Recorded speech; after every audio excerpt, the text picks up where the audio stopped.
No, I'm not Mark Stoops. Don't really look like him either. But I did steal his chair. Yeah.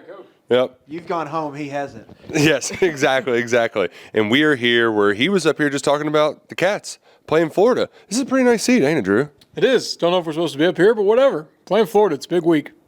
I can hear it sounds good, like the lights are on us. I feel like a professional, but we're not professionals. We're the farthest thing from it. The guy who was sitting here, he's a professional, except when he was talking about beers. That was pretty cool. One of us. Yeah, he's ready for the Big Blue Nation to pound some beers.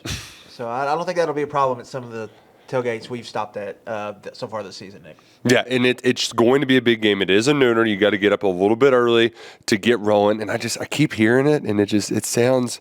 I'm not used to this, Drew. This is fancy. You're hearing what, the great noise, the good audio in here? Yeah, it's great. This is what he deals with. That's why it always looks and sounds so good. You're supposed to put your notes up here, your box score. Oh. You're going off the cuff. The drive chart. Well, they had 15 possessions and yada yada yada. I'm just a little thrown off, but this is kind of fun though. This is a lot of fun. Enjoy your moment here. Okay, I'm going to enjoy it for a minute. We have some good news, some bad news. Let's do bad news. Bad news, Ronald Gaines out for the year. Mark Stoops described it as a flukish injury that happened before practice. That's weird. That stinks. Non-contact injury. But good news is Kentucky added like 100 special teamers like it. So they have a short snapper to replace the long snapper in Walker Himmelbach. He did that Saturday against Vanderbilt. So for everybody who just saw the headline and was like, oh my gosh, it's going to be a catastrophe. It wasn't a catastrophe on Saturday. Yeah, we didn't notice the long snapper. So that's a good thing moving forward.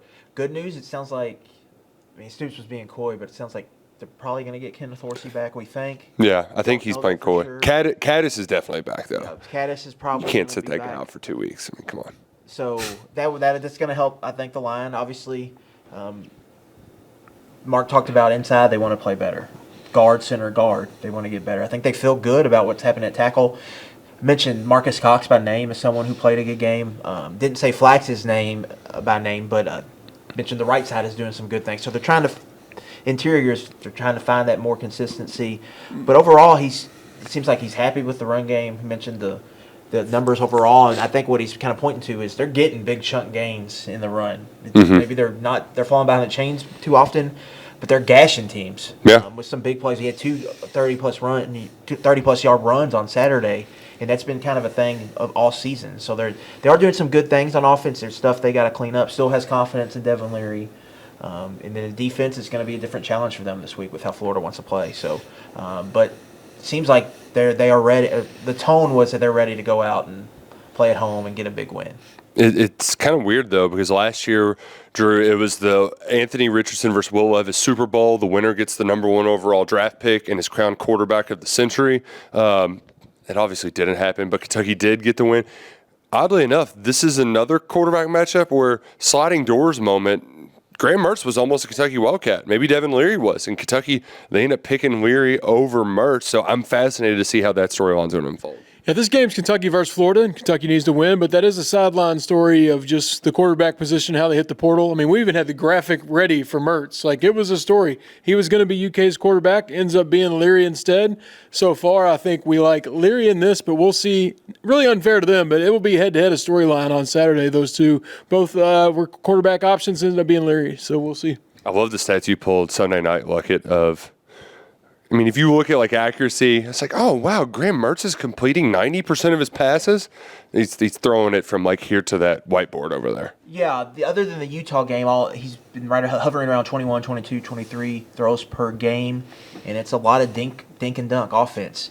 He's averaging 6.4, I think was the number, air yards per pass, so how far the ball is going on throws. That's Will Rogers, Mississippi State air raid level. I mean, it's a lot of dink and dunk. And then when you kind of dig into them, Ricky Pearsall is a guy Stoops mentioned by name. He is the He had an awesome catch. Yeah, he had an awesome catch on Saturday. Was number 1 on SportsCenter top 10 plays. But he's the guy. And outside of that, it's kind of iffy in the pass game. And then the run game, they've got some good players, but they've been kind of up and down. They have some of the same issues I think Kentucky is having. Offensive line stuff they're trying to figure out. Against Charlotte, they look great, but then they can't finish drives. What's going on? They look great against McNeese State, but then they come back, play bad on offense against Utah for most of that game. Couldn't run the ball at all. Then go against Tennessee, and Trevor Etienne has a huge game. So who is Florida? I mean, I think that's some of their fans are asking. That's what fans are asking here. Who is Kentucky? So it's going to be a nice little matchup in that aspect. Who can kind of rise to the occasion in a big game? I got a question about who they are. Are we allowed to look at PFF grades? Stoops kind of threw those away. I'm just now getting into Pro Football Focus. Got my first login. I'm enjoying looking at the numbers, but Stoops, did he say not to? What are we doing there? I think he's telling his players to not look at the grades. But we're still good, right? We're still good? Yes, we're good. Okay. We're good. But Max Harrison. I kind of dozed off and woke up, and he was talking about grades. I just want to make sure we're still reading those. Well, he was kind of gritting through his teeth, and what he was really gritting through his teeth, Max Harrison had 3 PBUs, 2 pick sixes, and he's still pissed off that he got called for a pass interference in the end zone. Love when Mark holds a 2-day grudge over a penalty. That's my kind of coach right there. He's got his guys back, and it seems like he is pretty confident in this team, in the makeup of what they are. They haven't really been battle tested. They've had some mistakes. They've faced some adversity. And the maturity of this team, a lot of it is going to be tested this Saturday. I thought it was interesting, too, that he said that after the game, Dane Key went in the locker room and apologized to the team. And it wasn't something that he asked of Key. It was just something he did. But also, I like that, but I like the head tap celebration, too. That was an awesome all-time celebration. Yeah, and you mentioned the Dane Key, Barry Brown. I think they both had good games, other than the drops. Obviously, have been an issue. But they both played well in the fourth quarter to close that game. And this is a big week. Florida's run defense is a strength of their team. Mm-hmm. So Kentucky's not going to come into this game, Nick, and run it 40 times for 200 yards. Nope. They're going to have to drop back and pass to beat Florida. And that means Dane Key, Barry Brown, Tavian Robinson winning matchups and creating explosive plays and keeping Leary clean. Devin Leary making consistent throws and not missing multiple throws in the middle of a football game. And so that's a big test for, I think, Kentucky this week. And there's no getting around the Mertz-Leary I don't think storyline. That's a huge thing. Kentucky picked Devin Leary over Graham Mertz. Point blank. Florida was involved in Devin Leary, wanted to get him on campus.